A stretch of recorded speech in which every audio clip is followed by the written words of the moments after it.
Perwakilan daerah Republik Indonesia sesuai dengan amanat undang-undang melakukan pemantauan dan evaluasi rancangan peraturan daerah dan peraturan daerah dalam kerangka mengharmonisasi legislasi pusat dan daerah. Dan dalam masa sidang ini, Badan Urusan Legislasi Daerah memfokuskan pada pemantauan ranperda dan perda terkait dengan tata kelola pemerintahan desa.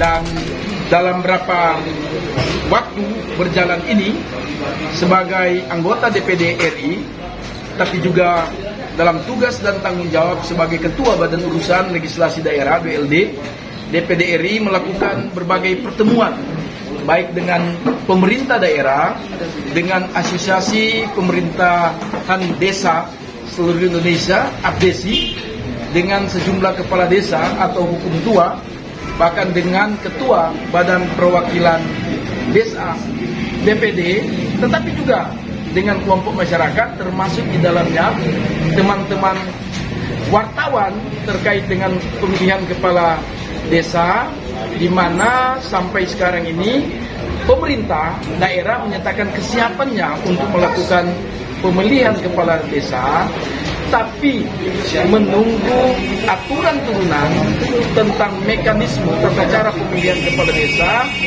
dampak dari Undang-Undang Nomor 3 Tahun 2024 tentang desa sebagai perubahan dari Undang-Undang Nomor 6 Tahun 2014. Rektor Iki Purnari, Dr. Rian Kurang, waktu itu saya dengan ada beberapa orang, diantaranya Pak Suhendro Boroma, yaitu pimpinan Nadopos waktu itu, dan setiap pemberitaan itu melalui kami di siaran pers dan seterusnya, atau kalau tadi dialog pers, dan itu masih di masa-masa wartawan masih kurang, Pak Rizal Layu, Pak Freddy Guru, waktu itu karena waktu saya dapatkan PW itu ada PW Pak Didan Pendores waktu itu. Karena saya memang pernah berkecimpung di situ, dengan suasana dan nuansa sekarang ini, saya demen. Jadi wartawan-wartawan sudah semakin banyak, ada yang melalui uji kompetensi, ada yang tidak. Tetapi jujur ya, sebenarnya bapak-bapak dan ibu wartawan sendiri yang merasakan. Anggota DPD RI Stefanus Banlio tatap muka bersama PERS Minsel. Televisi Rakyat Indonesia TVRI TV memberitakan dari Amurang, Minahasa Selatan. Anggota DPD RI MPRI Dapil Sulawesi Utara, Sulut, juga Ketua Badan Urusan Legislasi Daerah BULD DPD RI, IR, Stefanus Banlio, MAP, dengan moto melayani dan mengabdi tanpa batas, menggelar silaturahmi dengan sejumlah wartawan dari media cetak, elektronik dan media online. Kegiatan tersebut berlangsung di Cafe D, teras di pusat kota Amurang, Kecamatan Amurang, Minsel, Jumat tanggal 10 Februari tahun 2025.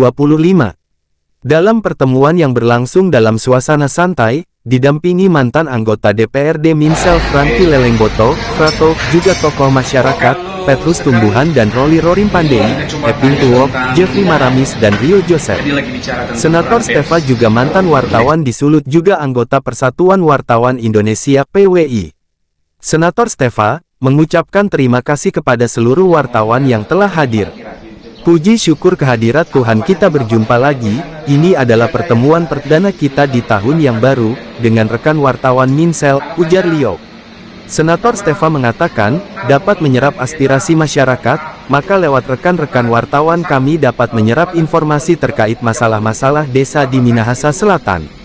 IR, Stefanus Banlio, MAP sebagai Ketua BULD DPD RI mengatakan BULD DPD RI memandang bahwa desa dalam melaksanakan otonomi aslinya, dalam bingkai otonomi daerah, masih menghadapi sejumlah tantangan.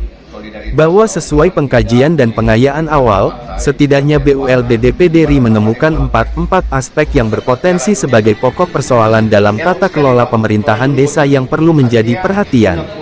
Pertama, aspek perencanaan, terkait keterbukaan partisipasi masyarakat dalam penyusunan program.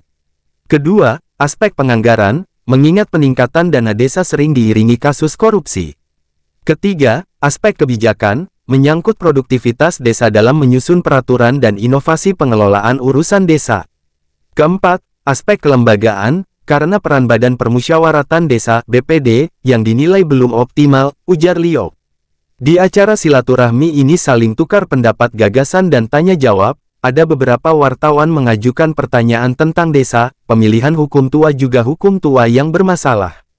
Televisi Rakyat Indonesia TVRI TV melaporkan. SK baru itu berdasarkan apa? SK pertama itu belum dieksekusi.